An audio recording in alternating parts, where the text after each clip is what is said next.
everybody, Lisa Manini here. I have several questions for you. Do you like to create your own ideas and have lots of autonomy to execute them, or do you prefer to be a member of a team and toss ideas around? Are you a venturesome doer and interested in the achievement of tangible results? Or do you prefer to work in an environment where you handle familiar work which you have experience and training in? How you answer these questions will give you great insight on how much autonomy that you need to stay motivated, and most importantly, how to structure your business model so you execute it with ease. In my training video, Did You Know That You're Wired to Win?, I explain where your innate wiring comes from and the differences between the external thinkers and internal thinkers. Now, we all have different combinations of our natural wiring that is unique and provides great insights on how we can be more successful. Yet, most people don't realize just how much of an impact their natural wiring has on their business, their relationships, and their life. When they begin to understand what makes them tick and those around them, they develop a greater sense of self, a greater sense of satisfaction and results. In this video, there are two wonderful stories that I want to tell you about that illustrate the importance of knowing just how much autonomy you do need in your work environment, or if you need an environment where you get to work with more of a team. One of my clients was naturally wired to need a great deal of autonomy in his environment and over his own ideas.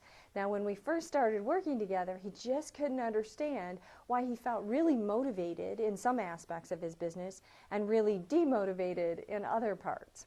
He loved to go out and get new business, but he was really de-energized by the routine, repetitive details in his business. In fact, one consultant told him that he needed to structure his business a certain way, which he never quite bought into. And I'll share with you a little bit later why that's so important, especially somebody wired like he was. Now, knowing that he was wired for a high degree of autonomy over his own ideas and his own actions, I suggested that he set up a structure where he hired subcontractors who loved that routine, repetitive work. Now, he hired technicians who loved to do the work but didn't love to go up and out and drum up new business like he did. In a very short period of time, he reported significantly bottom line improvements, and his overall motivation increased significantly. He also realized just how much he had to have his thumbprint on things, somehow make ideas his own. For example, when other people presented ideas of significant importance to him, he needed to put his approval on those ideas, much just like the business model that somebody said he had to have that he didn't quite put his thumbprint on. Well, he needed to put approval on the idea, otherwise he wasn't going to implement it. And his team later learned that everybody really was a winner when he was somehow able to make the idea his own so that he could take responsibility for it and drive that idea ahead. Now, I dive deeper into this element in my Wire to Win teleseries, but there's two things that he learned. Number one, structure the business in alignment with how he naturally executes. And number two, if an idea is of significant importance, it's critical that he make it his own to be able to execute it. When you can work in alignment with who you are, it's not work. Conversely, I had a client who thought he liked to work alone. In fact, he was an internal thinker, and I covered that in the video previous to this one. He was an internal thinker who loved to think through his ideas before putting them into play.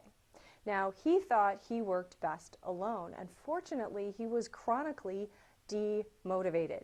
Now, why was he demotivated if he was getting his need for think time met? Because he needed his think time, really think internally and be alone in his thoughts before he executed. But he was still demotivated. So why was that? Well, the answer is simple. It was because he only had part of the equation about his natural wiring. When he learned that he also needed to be part of a team, he realized exactly what had him stuck. Without others to bounce ideas around, he often procrastinated or delayed his ideas. Now, with a small shift in surrounding himself with a networking team, he was not only able to use his team as a sounding board, but he stayed consistently energized, implemented ideas quicker, and had the right amount of internal think time to think through everyone's feedback.